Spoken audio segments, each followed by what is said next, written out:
എത്രയോ ആളുകൾ, എത്രയോ പുരോഹിതന്മാർ അവർ തൗഹീദ് സ്വീകരിക്കാത്തതിന്റെ കാരണം ഇതാണ്. കാര്യം സത്യം എന്താണെന്നറിയാം, അള്ളാഹ് മാത്രമേ ദുആ ചെയ്യാൻ പാടുള്ളൂ അറിയാം, ജാറം കെട്ടിപ്പോക്കാൻ അറിയാം. പക്ഷേ ഇതാണ് കാരണം. ഈ കാരണം കൊണ്ട് നിഷേധിച്ചവനാണ് ഫിർഔൻ.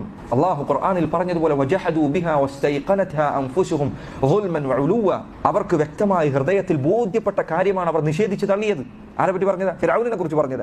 ഇതുപോലെ തന്നെ ഒരിക്കൽ ഒരു ജനങ്ങൾക്ക് ജാറവും മറ്റുമൊക്കെ സൗകര്യപ്പെടുത്തിക്കൊണ്ടിരിക്കുന്ന ഒരു മനുഷ്യൻ അയാളോട് സംസാരിച്ചപ്പോൾ അയാൾ പറഞ്ഞു, നിങ്ങൾ പറഞ്ഞത് സത്യമാണ് മോനെ, പക്ഷേ ഈ പറഞ്ഞതിൽ ഞങ്ങൾ സ്വീകരിച്ചു കഴിഞ്ഞ് ദുനിയാവിൽ ജീവിക്കാൻ പറ്റില്ല. നോക്കൂ നിങ്ങൾ, ഇബ്നുൽ ഖയ്യിം റഹിമഹുല്ലാഹ് നസ്രാനിയായ ആ പുരോഹിതൻ ഇബ്നുൽ ഖയ്യിം കൊടുത്ത മറുപടി, ആ മറുപടിയാണ് ഇവരോടൊക്കെ നമുക്ക് പറയാനുള്ളത്. ഇബ്നുൽ ഖയ്യിം അദ്ദേഹം പറഞ്ഞു, നീ അള്ളാഹുവിനെ നിഷേധിച്ചപ്പോൾ അവൻ നിനക്ക് ഭക്ഷണം നൽകിയിട്ടുണ്ട് എങ്കിൽ അള്ളാഹു സുബ്ഹാനഹു വതആലയെ വിശ്വസിച്ചതിന് ശേഷം അവൻ നിന്നെ കൈവടിയുമെന്നാണ് നീ വിചാരിക്കുന്നത്?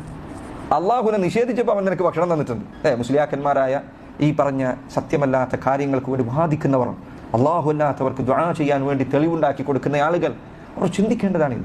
അള്ളാഹുവിന്റെ ഖുർആനിനെതിരെ നിൽക്കുന്ന സമയത്ത് നിനക്ക് ഭക്ഷണം നൽകിയത് റബ്ബാൻ.